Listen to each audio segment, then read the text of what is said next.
যেদিন জুলাই সনদে স্বাক্ষর হবে সেই দিনটি পর্যন্ত তাদেরকে রাস্তায় নামতে হচ্ছে।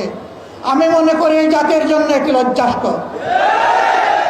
আমরা বারবার দাবি তুলেছি, তাদেরকে স্বীকৃতি দিন, সাংবিধানিক স্বীকৃতি দিন, তাদের প্রতি মর্যাদা দেখান। কিন্তু না, আমাদের ইন্টারিম সরকার তা দেখাতে ব্যর্থ হয়েছে বলেই আজকে তারা সংসদের দক্ষিণ প্লাজায় অবস্থান নিয়েছিল।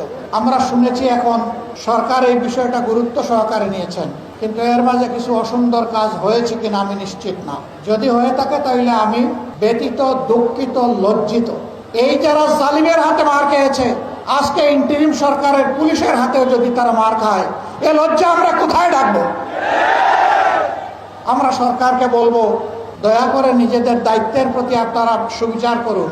আমরা আর তাদেরকে রাস্তায় দেখতে চাই না। আরো অনেকে দাবি দাওয়া নিয়ে নেমেছেন, অনেকের দাবি দেওয়ার জুলাই যোদ্ধাদের দাবি দেওয়া এক না।